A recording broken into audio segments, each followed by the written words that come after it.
What would you do if you came home for Thanksgiving to find your 72-year-old mother dying alone in bed while your brother was sipping cocktails on a luxury cruise? I faced exactly that nightmare last November. The house was dark, silent, and Mom was barely breathing on her deathbed, completely abandoned. The only sign of my brother Marcus? A note on the kitchen counter. Mom-in-law invited us on a cruise.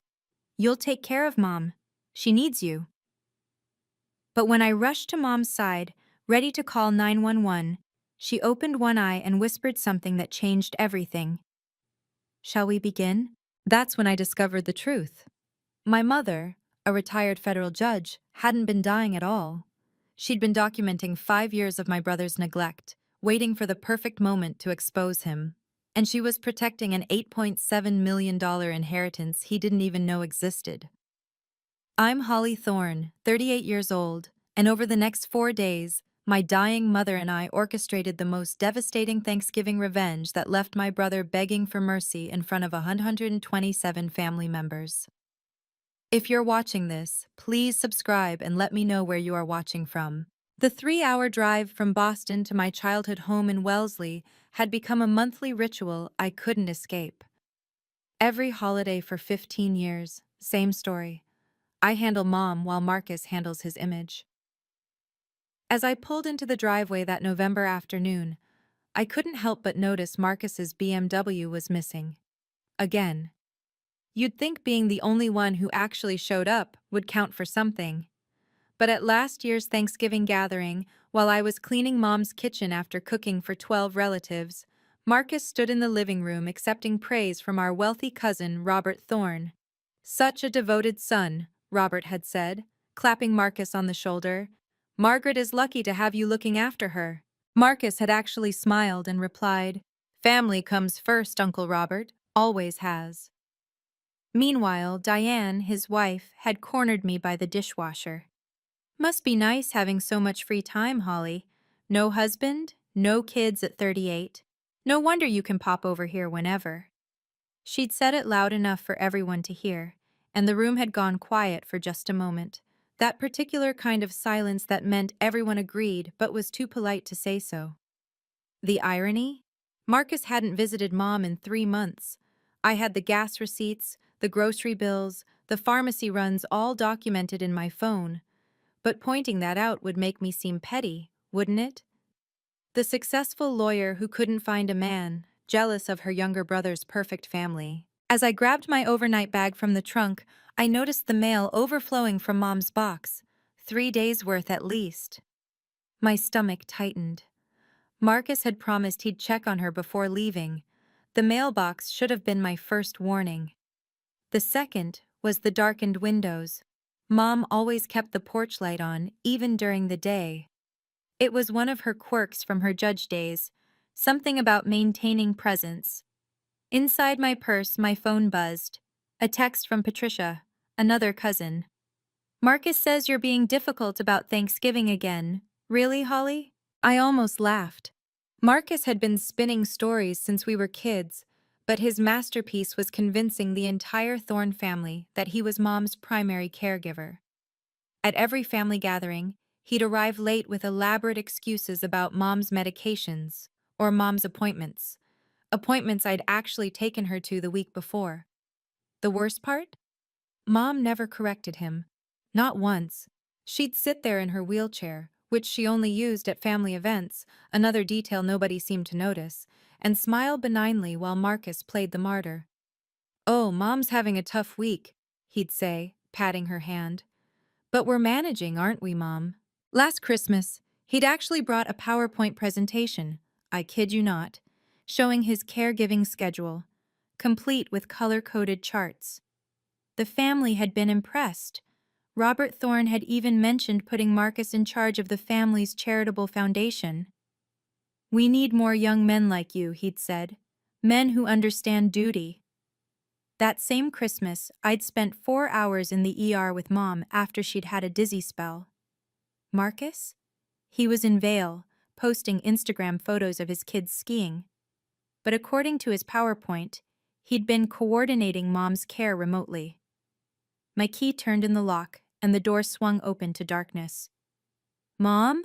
I called out. The house smelled wrong, stale, forgotten. "Mom, it's Holly." The silence that answered made my blood run cold. I found her on the bedroom floor, crumpled beside her antique dresser like a discarded coat. My hands shook as I dropped to my knees, checking for a pulse. It was there, weak but steady. "Mom! Mom, can you hear me?" I reached for my phone, already dialing 911, when something made me pause. Her left eye. It had opened, just barely, and then, did she just wink at me? Before I could process that, I spotted the note on her nightstand. Marcus's handwriting, that lazy scrawl he'd never bothered to improve. "Mom-in-law invited us on a cruise. 10 days in the Caribbean. You'll handle Mom. She needs you. Already cleared it with my office. Thanks, sis. M." The paper was dated 3 days ago. 3 days. "Don't call them, sweetheart," Mom whispered, her voice surprisingly clear for someone who'd supposedly been lying here for days. "Not yet." I stared at her, phone still in hand, the emergency operator's voice tinny and distant. 911, what's your emergency?" "I'm sorry," I said into the phone, my eyes locked on Mom's. "False alarm. My mother just... she's okay." I hung up, my mind racing. Mom pushed herself up on one elbow, her movements careful but not weak. Not weak at all. "Help me to the chair, Holly," she said. And there was something in her voice I hadn't heard in years. Not the fragile widow everyone saw at family gatherings. This was Judge Margaret Thorne, the woman who'd made prosecutors cry in her courtroom. As I helped her up, I noticed the small camera in the corner of her bedroom, its red light blinking steadily. Then another by the door. How had I never seen those before? "We need to talk," Mom said, "and we have 4 days to prepare." Mom settled into her wingback chair with the grace of a queen taking her throne. The transformation was unsettling, from helpless elderly woman to strategic mastermind in seconds. 5 years, she began, pouring herself tea from a thermos I hadn't noticed before. 5 years I've been documenting everything. Every missed appointment, every excuse, every time Marcus took money from my purse thinking I wouldn't notice. She gestured to a laptop on her bed, already open. The screen showed a grid of video feeds from around the house. 312 video clips, Holly. All dated, all time-stamped. Would you like to see my favorite? It's from last month when he told Robert I was too confused to manage my own medications, while simultaneously rifling through my desk looking for bank statements. I sank onto the bed, overwhelmed. "Mom, why didn't you—" "Say something? To whom? The family who thinks Marcus walks on water? The son-in-law of Nancy Morrison, who sits on 3 charity boards with Robert?" She smiled, but it wasn't warm.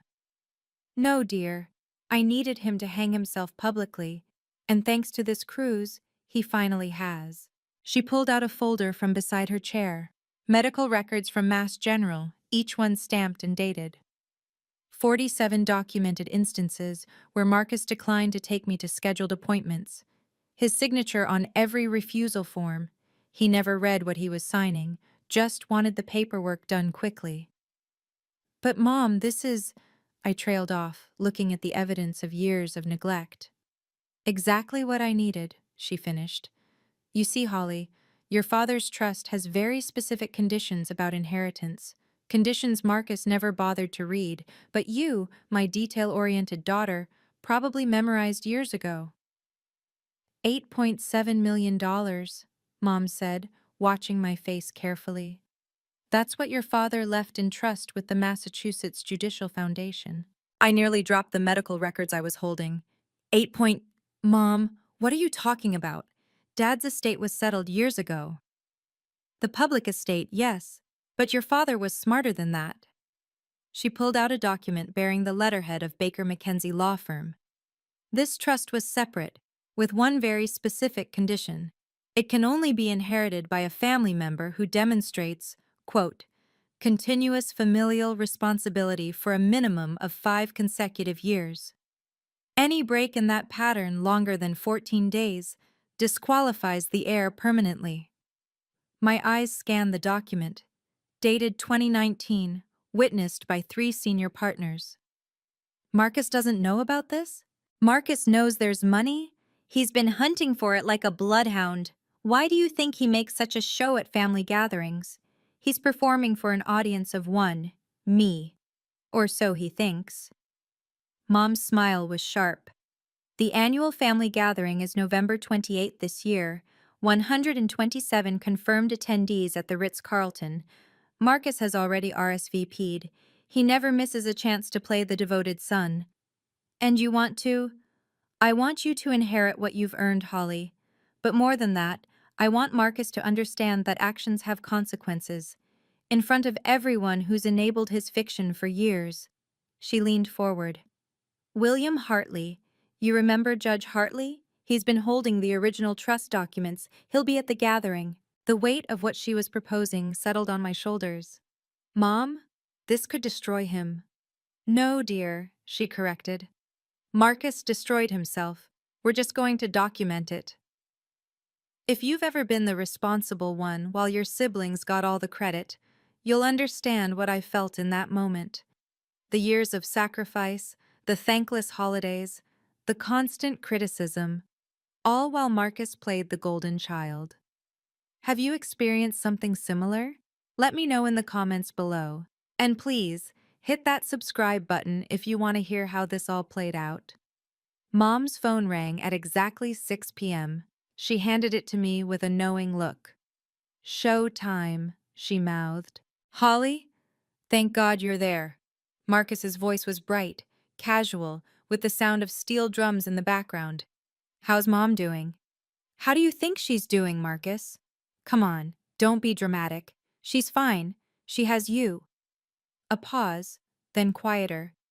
She is fine, right? You left her alone for 3 days before I got here. She said she'd be fine. Look, Diane's mother spent a fortune on this cruise. It's the first vacation we've had in 2 years. That was a lie. I'd seen their Cancun photos from June. Besides, you're the one with the flexible lawyer schedule. I've got 2 kids, Holly. Before I could respond, Diane's voice cut in. She must have grabbed the phone.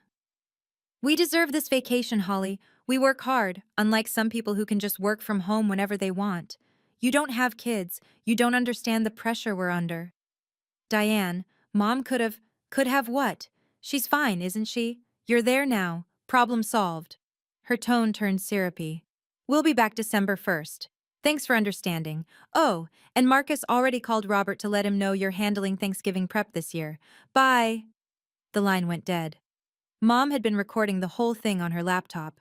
Did you catch the part where he said I told him I'd be fine? She asked. I was at my neurologist appointment that day, the one he was supposed to drive me to. I have the appointment card and the Uber receipt. 3 days ago.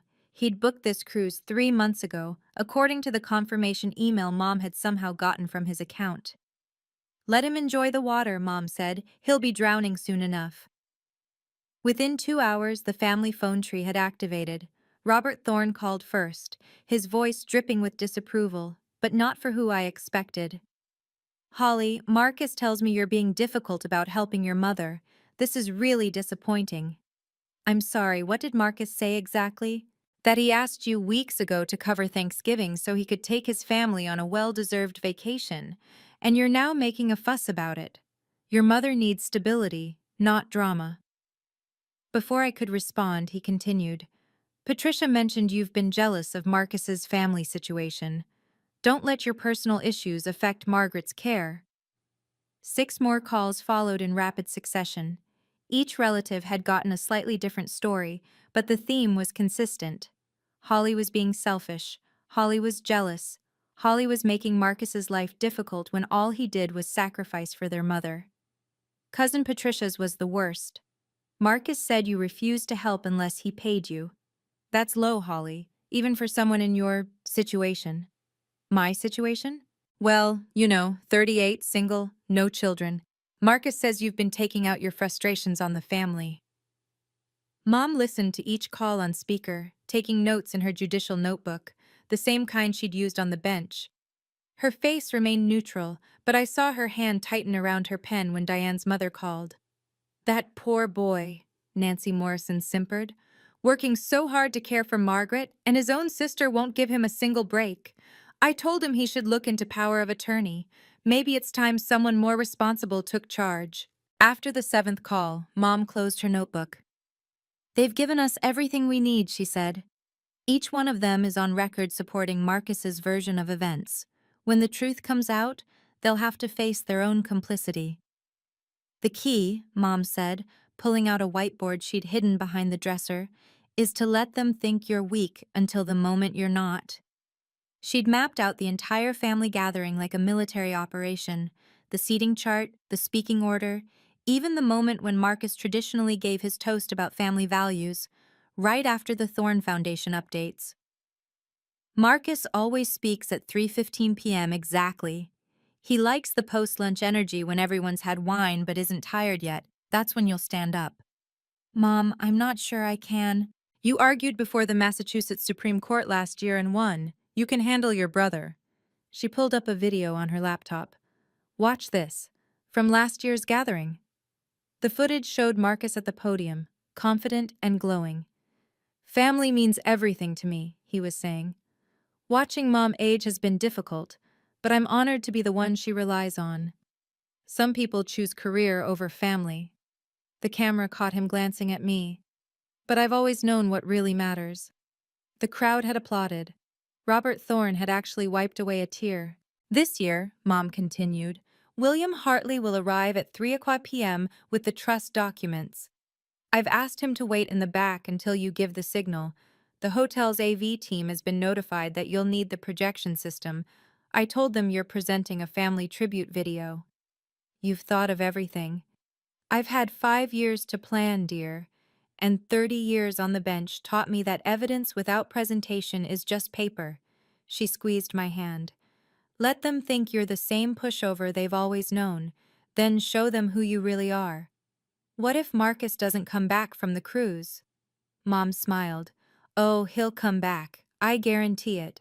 The next morning, I made 3 crucial calls from Mom's study while she rested upstairs, actually organizing her video evidence into a devastating presentation.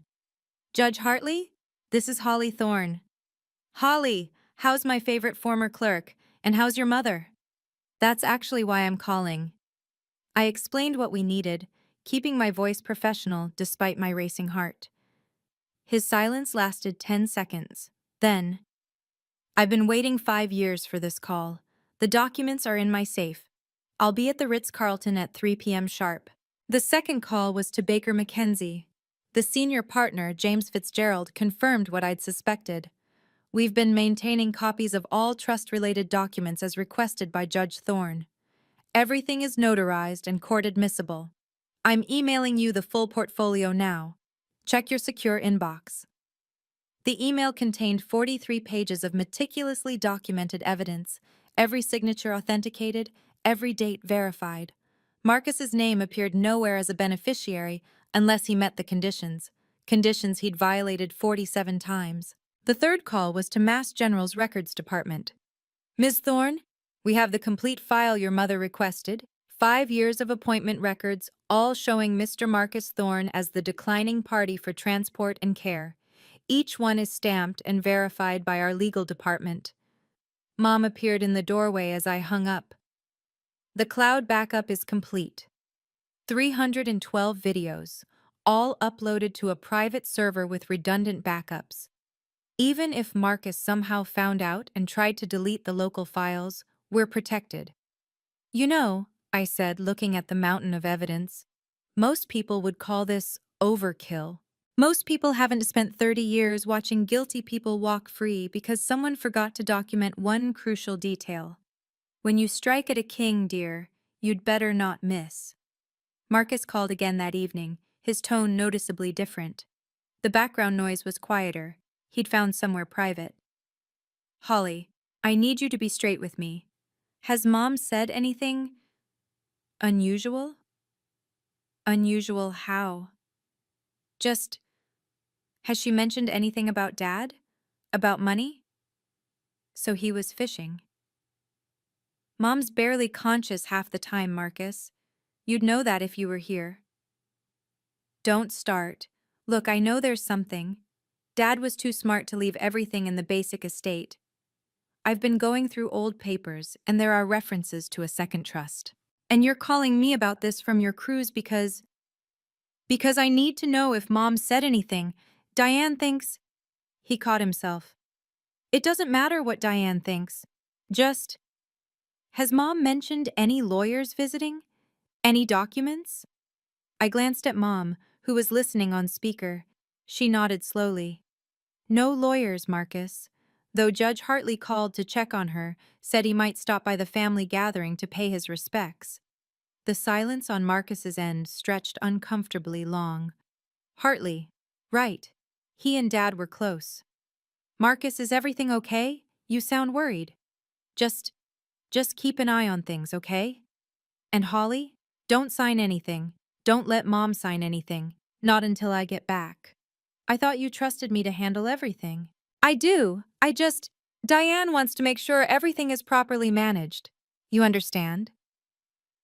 After he hung up, Mom pulled up another video on her laptop. It was from 2 years ago. Marcus, in her study, photographing pages from her personal files while she was supposedly napping. He's been hunting for years, she said. Let him wonder what we know. Desperate people make mistakes. November 26th, 2 days before the gathering, Marcus burst through Mom's front door like a man on fire. He'd cut his cruise short by 4 days. Mom! He rushed past me in the hallway, arms full of expensive flowers and a Hermes scarf. I'm so sorry I left you. The performance was Oscar-worthy. He knelt beside her chair, tears actually forming in his eyes. When Holly told me how sick you were, I immediately booked a flight home. Diane understood. She said family comes first. Mom played her part perfectly, letting her hand shake as she reached for him. Marcus, you came back. Of course I did. I should never have left. He shot me a look over Mom's head. Holly should have called me sooner. Thank God I decided to check in. Within an hour, he'd posted on Facebook. Rushed home from vacation to be with Mom. Some things matter more than beaches and sunshine. Family is everything. Blessed, family first. The comments poured in immediately. Robert Thorne. This is why you're such an inspiration, Marcus. Patricia. Your mother is lucky to have you. Nancy Morrison. My daughter married the best man. What the commenters didn't see was Marcus rifling through Mom's desk while she napped, or him checking her phone for recent calls. They didn't see him corner me in the kitchen an hour later. Did anyone visit while I was gone? Any lawyers? Any paperwork? Marcus, you literally just posted about rushing home to care for Mom, and you're interrogating me about lawyers? I'm just making sure everything is in order, for Mom's sake. He'd brought a suitcase full of props, medical supplies he'd never use, a blood pressure cuff still in its packaging, even a wheelchair he'd clearly just purchased. The receipts were still in the bag. For the gathering, he explained. Mom needs to look properly cared for. November 28th arrived crisp and bright. The Ritz-Carlton's ballroom gleamed with crystal chandeliers and old money confidence. 127 members of the extended Thorne family filled the space, their conversations a symphony of privilege and presumption. Marcus had positioned Mom's wheelchair, the one she didn't need, at the head table, where everyone could see him tenderly adjusting her blanket every few minutes. He'd even hired a private nurse for the day, who stood uselessly nearby while he made a show of checking Mom's vitals. At exactly 3:15 p.m., Robert Thorne called Marcus to the podium for his traditional toast.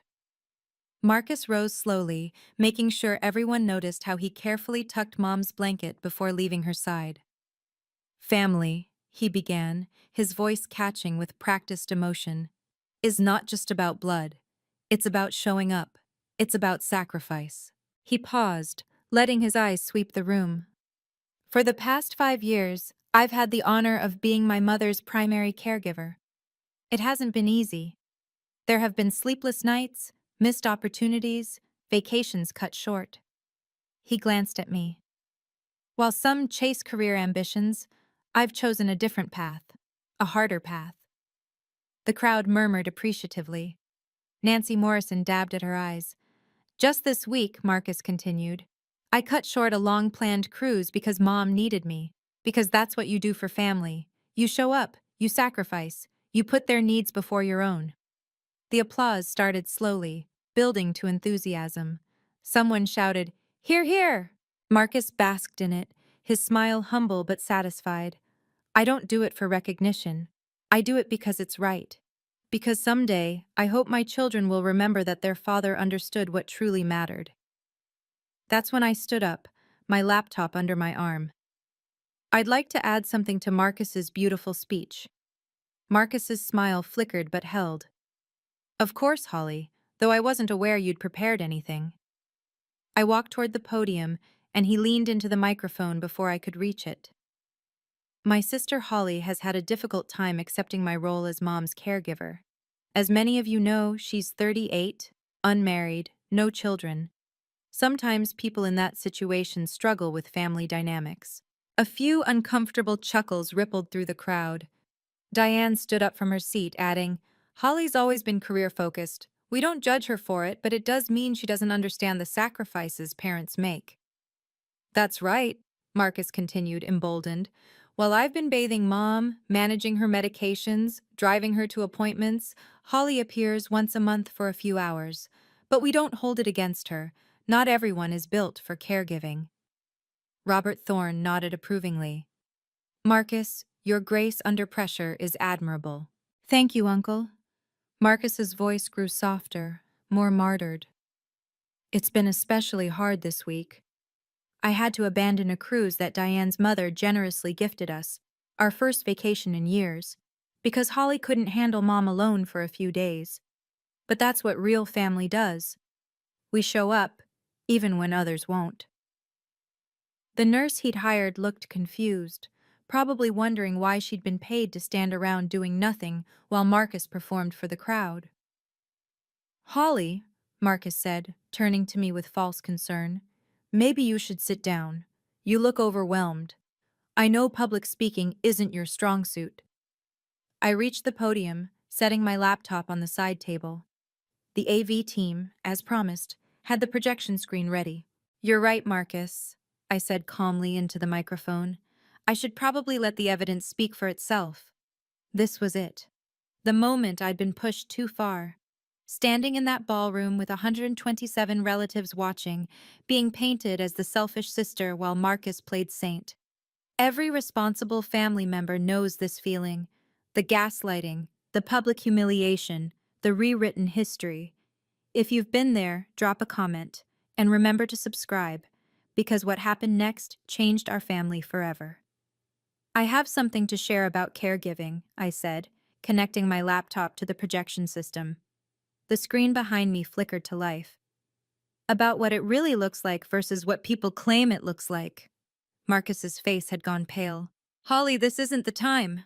When is the time, Marcus? When you're on another cruise. I clicked to the first slide, a spreadsheet. This is 5 years of Mom's medical appointments, 412 scheduled visits to Mass General. Would anyone like to guess how many Marcus attended? The room had gone silent. Even the waitstaff had stopped moving. 7, I continued. He attended 7, and those were all in the first month of 2020, when he was trying to get Mom to add him to her main bank account. This is ridiculous. Marcus started toward me, but stopped when Judge William Hartley entered through the ballroom's main doors, a leather portfolio under his arm. Judge Hartley, I announced. Perfect timing. I was just about to show some video evidence. Marcus's eyes darted between me and Hartley. What videos? Mom, tell them this is insane. Mom, who'd been playing frail all afternoon, straightened in her wheelchair. The blanket fell away, revealing a sharp business suit instead of the housecoat everyone expected. Actually, Marcus, Mom said, her voice carrying the authority of 3 decades on the bench, I think it's time everyone saw the truth. The screen changed to a grid of video feeds. These are from security cameras I installed in my home 5 years ago, I explained. After Marcus started telling everyone he was my primary caregiver while systematically neglecting me. Diane stood up, her face flushed. This is entrapment. You can't record people without their knowledge. Massachusetts is a two-party consent state for audio, I replied calmly. But these are video only, from my mother's own home, completely legal. Judge Hartley can confirm. The first video filled the screen. Date stamp, March 15, 2021, 3:47 p.m. Mom was on the floor by the stairs, calling for help. Marcus walked past her, stepped over her extended arm, and grabbed a beer from the kitchen. The audio was muted, but you could see Mom's mouth forming his name. Gasps rippled through the ballroom. Robert Thorne stood up, his face red. What is this? This, I said, is Marcus choosing a football game over helping his mother who had fallen. I clicked to the next video.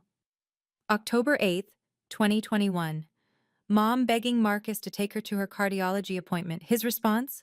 The video showed Marcus on his phone, waving Mom away dismissively. The timestamp showed he stayed another hour before leaving, without her. January 15th, 2022. Click.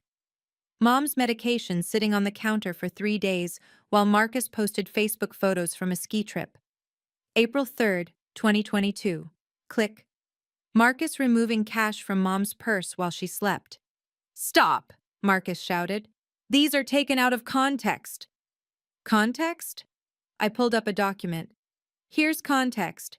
47 signed refusal forms where you declined to provide transportation for Mom's medical care. Your signature on every one. The crowd was murmuring now, voices rising. Nancy Morrison had sat down heavily, her face white. Diane was backing toward the exit. September 10th, 2023. I continued relentlessly. The day you told everyone you spent 8 hours caring for Mom. The video showed Marcus in Mom's house for exactly 12 minutes, long enough to take a selfie with her for Instagram and raid her refrigerator. Patricia gasped. But you said you posted that you were there all day. He lied, Mom said simply from her wheelchair. He's been lying for 5 years, and you all believed him over Holly, who actually showed up. Judge Hartley stepped forward, his presence commanding immediate attention. If I may address the family. He opened his portfolio, removing a sealed document. I've been the executor of Judge Thomas Thorne's secondary trust for 5 years. The terms were specific. The beneficiary must demonstrate continuous familial responsibility for a minimum of 5 consecutive years. Any gap longer than 14 days results in permanent disqualification. Marcus lunged forward. What trust? What are you talking about? The trust your father established through the Massachusetts Judicial Foundation, Hartley continued, worth approximately $8.7 million. The room erupted. Marcus's face went from red to white to green in seconds. As documented here, Hartley held up a thick folder.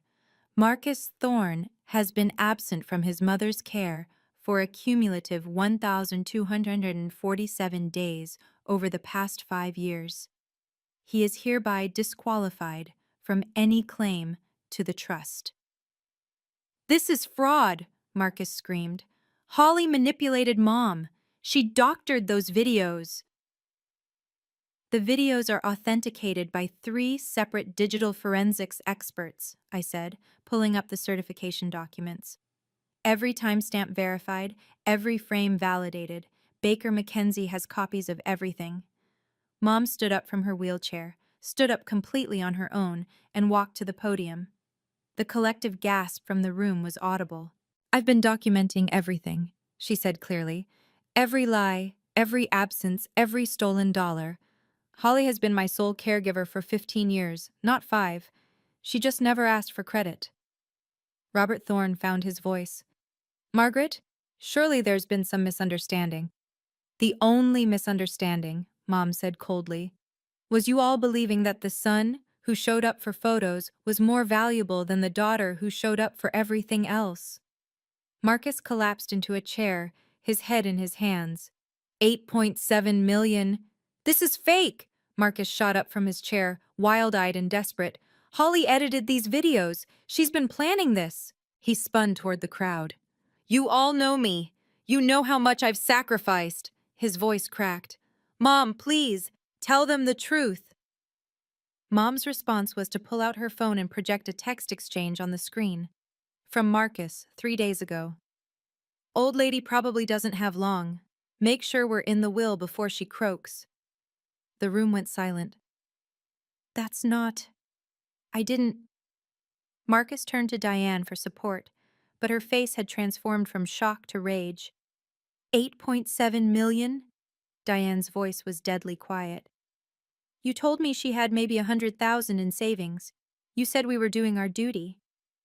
Baby, please. Don't baby me. Diane yanked out her own phone. I have recordings too, Marcus. All those times you practiced your grieving son speech for when she died. All those times you calculated how much we could get for her house. She turned to the crowd. He made me rehearse crying. He said we needed to look devastated at the funeral to make sure Holly didn't contest anything. Judge Hartley cleared his throat. I should also mention that attempting to defraud an elderly person in Massachusetts carries a penalty of up to 5 years in prison. These videos would certainly qualify as evidence. Marcus's legs gave out. He sank to the floor, looking up at Mom with genuine tears now. Mama, please. I'm your son. Your only son. Mom walked over to him, each step measured and deliberate. No, Marcus. You're the son who saw me as an ATM. Holly is the child who saw me as her mother. Diane's transformation was swift and vicious. She pulled out her phone, scrolling through messages with the efficiency of a prosecutor. You want to see who Marcus really is? She connected her phone to the projection system with practiced ease. Let me show you our text messages from 2 years ago. The screen filled with Marcus's words. The old lady's loaded. Mom doesn't even know about Dad's other accounts. Once she's gone, we're set for life. Another text. Keep being nice to her at family things. Make Holly look bad. The worse Holly looks, the better we look. And another. Told Robert that Holly's been stealing from Mom. He bought it completely. Robert Thorne's face went purple. You told me Holly was embezzling? He tells everyone stories, Diane continued, her voice rising. Last Christmas, while Holly was at the hospital with Margaret for 6 hours, Marcus was at a casino. He lost $3,000 and told me it was fine because Mom's money will cover it soon. She pulled up an audio file. This is from last month. Marcus's voice filled the ballroom. I figure the old bat has maybe 6 months left. We just need to keep Holly away and make sure we're the only ones there when she updates the will. I've already got Diane practicing her grieving daughter-in-law act. Nancy Morrison stood up, shaking. Diane, you knew about this? I found out the truth 3 weeks ago. Diane lied smoothly. I've been documenting everything since then. I was going to come forward today anyway. She wasn't, of course. But Diane had always been a survivor, and she knew a sinking ship when she saw one. I want a divorce, she announced, and I'll be seeking full custody based on Marcus's demonstrated lack of moral character. The family's reversal was swift and merciless. Robert Thorne, who'd been Marcus's biggest supporter, stood up with the authority of a man who controlled multiple trust funds. Marcus Thorne, he said, his voice carrying across the ballroom. You are hereby removed from the Thorne Family Foundation Board, effective immediately. Uncle Robert, please. You lied to me. You made me complicit in your abuse of Margaret. Robert's voice shook with rage. I defended you. I criticized Holly based on your lies. This is unconscionable. Patricia joined in. You told me Holly was jealous of your family, that she was trying to turn your mother against you. She was. She did. Marcus gestured wildly at me. This is all her manipulation. The only manipulation, said Cousin James, a Boston attorney, was yours. And frankly, I'm going to recommend the family pursue charges for elder abuse and fraud. One by one, board members who'd shaken Marcus's hand an hour ago now turned their backs. The symbolic gesture wasn't lost on anyone. Nancy Morrison, Diane's mother, approached Marcus with cold fury. You used my daughter. You used my family's name. We welcomed you into our circle and this is how you repay us? Nancy, You're done in Boston society, Marcus. I'll make sure of it. She pulled out her phone. I'm calling the country club right now to revoke your membership. It's under my sponsorship, after all. The dominoes kept falling. 6 different family members announced they were removing Marcus from their wills.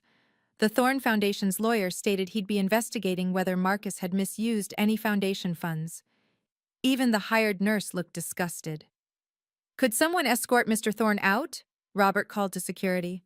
He's no longer welcome at family events. Over the next 24 hours, my phone became a battlefield of Marcus's desperation. 50 missed calls, 67 text messages, each one more pathetic than the last.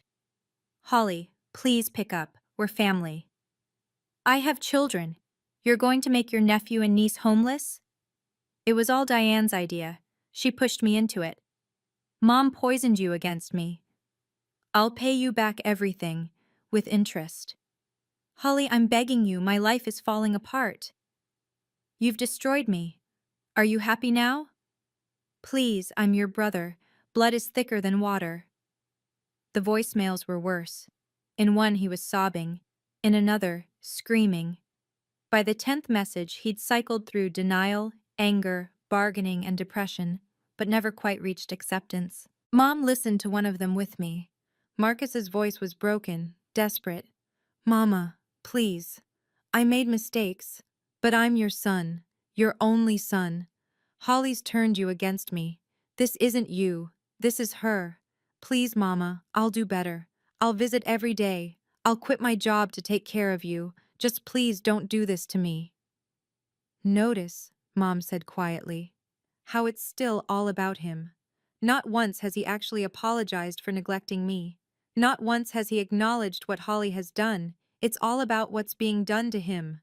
She was right. In 50 messages, Marcus never once said, I'm sorry for abandoning you, or, thank you, Holly, for taking care of Mom. It was all about his losses, his pain, his children's futures. The last text came at 3 a.m. You've won. Congratulations. I hope you're happy destroying your own brother. I hope that money keeps you warm at night.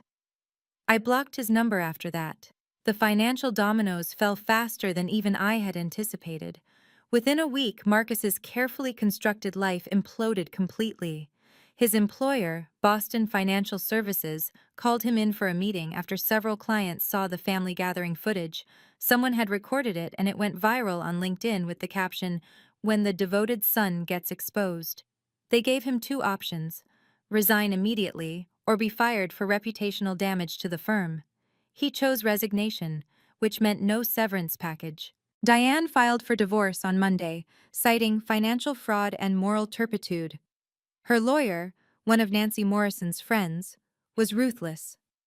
The preliminary settlement demanded the house, both cars, and $3,500 monthly in combined alimony and child support.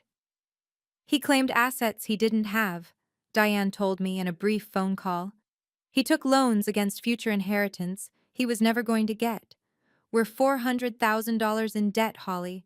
Credit cards, personal loans, even a second mortgage he forged my signature on. The house in Brookline went on the market within 2 weeks, priced to sell quickly because Marcus needed the money for legal fees. The country club membership Nancy Morrison had revoked would have been worth $50,000 if sold properly. Instead, it was gone with no compensation. His BMW was repossessed when it turned out he'd been hiding 3 months of missed payments. The boat he'd bought last summer, telling everyone Mom had given him the money, was seized by the marina for unpaid dock fees.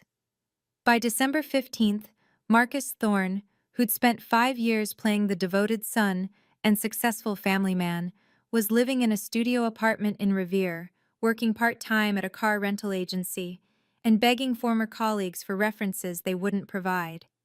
Reputation in Boston is everything, Robert Thorne had said. He was right.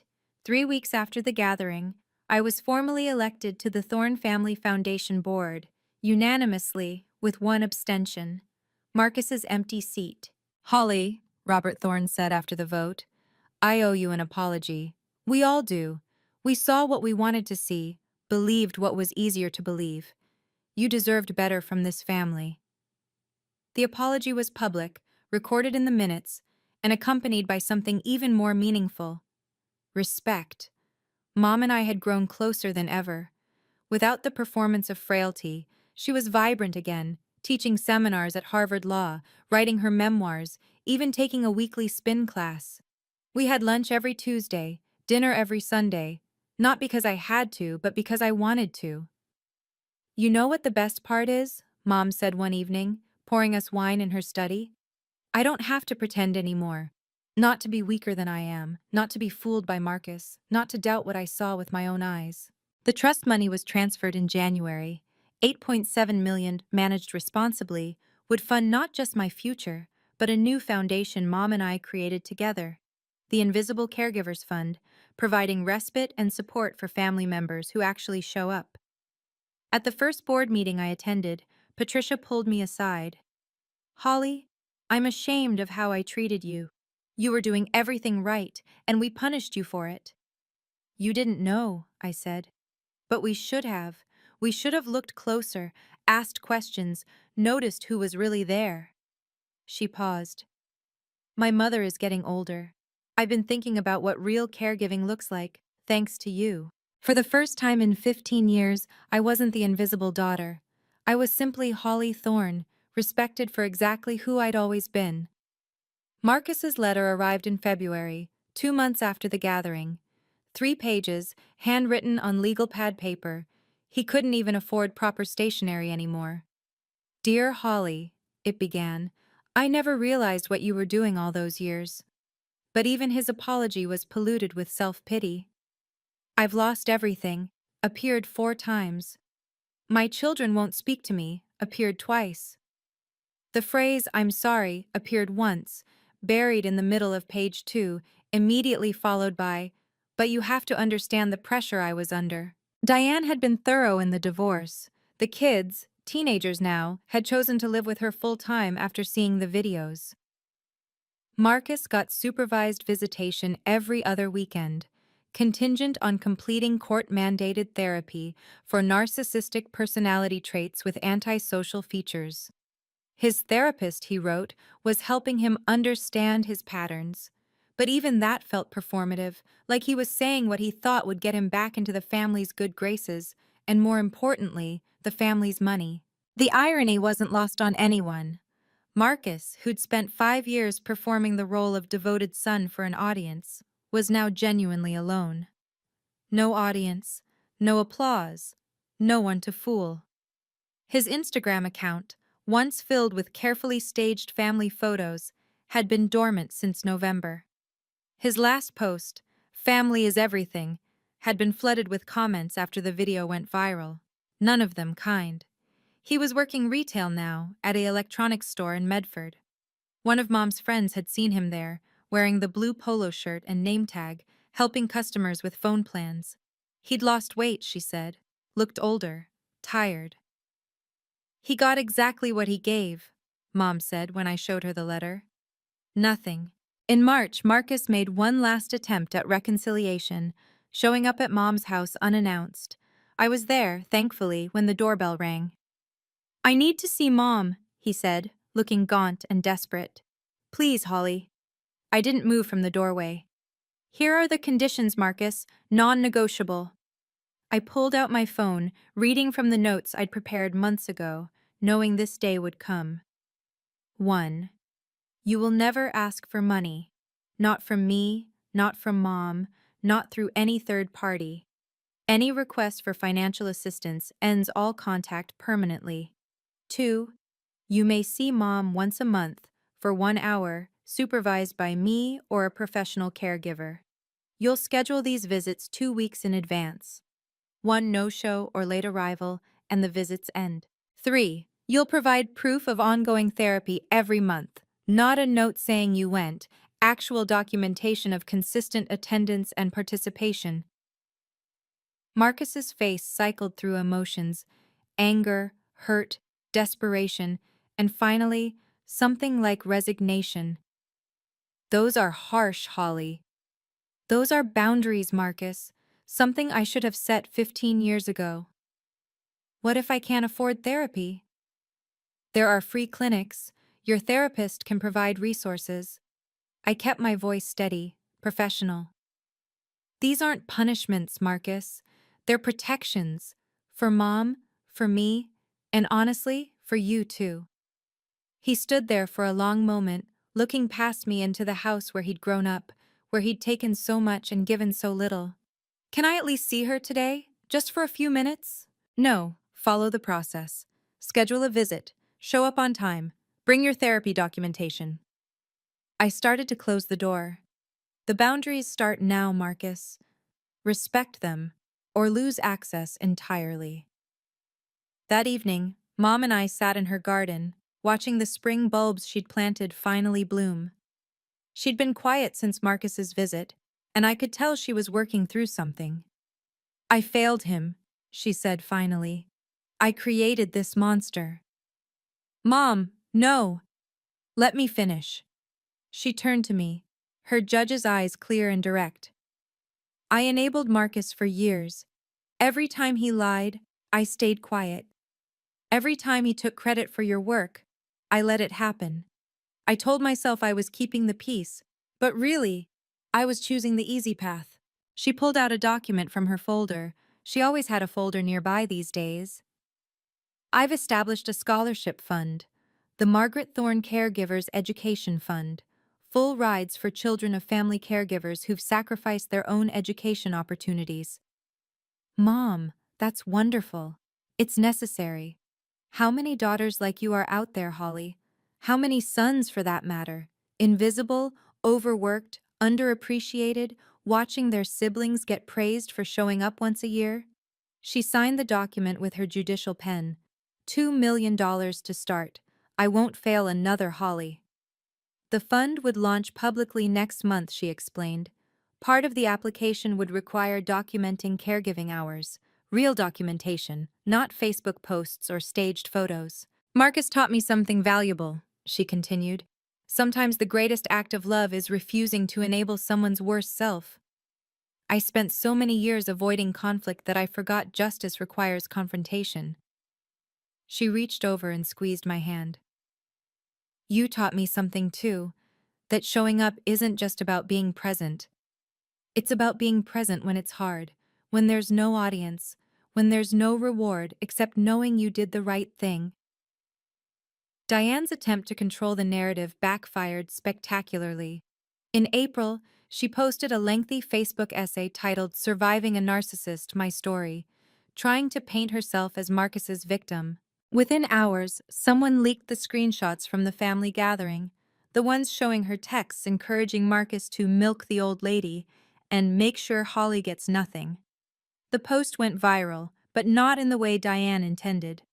47,000 shares in 3 days. The comments section became a masterclass in internet justice. So you knew he was neglecting his mother and said nothing? You literally coached him on how to cry at her future funeral. Seek help. This woman rehearsed grief. The Boston Globe picked up the story. Brookline divorce drama exposes elder abuse scheme. Diane's photo was featured prominently, right next to the screenshot of her saying, "Old people die, might as well benefit." The custody battle that followed was swift and brutal. The judge, who happened to know Mom from her bench days, reviewed the evidence with particular interest. Diane got weekends only, supervised for the first 6 months. Her job at a high-end real estate firm? Gone within a week of the article. Reputational concerns, they said. She was now working as a receptionist at a dental office in Quincy, her Mercedes traded for a Honda Civic, her Newberry Street shopping days a distant memory. Nancy Morrison, her own mother, publicly distanced herself. "I'm deeply disappointed in my daughter's choices," she told the Globe. "The Morrison family does not condone elder abuse in any form." The internet, as Mom had noted while scrolling through the comments, doesn't forget. Every job interview, every new relationship, every attempt to rebuild her image would be haunted by those screenshots, archived forever in the digital amber of public shame. Thanksgiving 2025 arrived with crisp November air and a completely different energy. 73 family members gathered at the Ritz-Carlton, notably fewer than the previous year, but the quality of company had vastly improved. I stood at the same podium where everything had changed a year ago. This time, no one questioned my right to be there. Family, I began, raising my glass, isn't about blood or obligation or performance. It's about showing up when the cameras aren't rolling, when there's no applause, when the only witness is your own conscience. The room was warm with genuine appreciation, not the performed emotion of previous years. Robert Thorne had personally apologized to me 3 separate times. Patricia now called weekly, actually listening instead of judging. This year, the Thorne Foundation is launching a new tradition, I continued. Instead of celebrating those who claim to sacrifice, we're honoring those who actually do. The caregivers, the supporters, the ones who show up without Instagram posts or Facebook announcements. Mom stood beside me, radiant in her strength. To those who show up, she said, raising her own glass, not those who show off. The toast rippled through the room. Marcus's name wasn't mentioned once. He'd become the family ghost, present only as a cautionary tale whispered to younger members about the danger of performance over presence. He wasn't invited, of course. His monthly visits with Mom had lasted exactly 2 sessions before he'd violated the boundaries, asking her to loan him money for rent. That was 6 months ago. We hadn't heard from him since. As the gathering continued, I realized something profound. This was what family was supposed to feel like. Not perfect, not without history, but honest, real, present. The invisible daughter had become the visible matriarch, not through manipulation or performance, but simply by being exactly who she'd always been. If this story resonated with you, please subscribe and share it with someone who needs to hear that it's okay to stand up to family manipulation. Drop a comment about your own experience with family boundaries. I read every single one. Remember, blood makes you related, but loyalty makes you family. What boundaries have you had to set? Let's discuss below.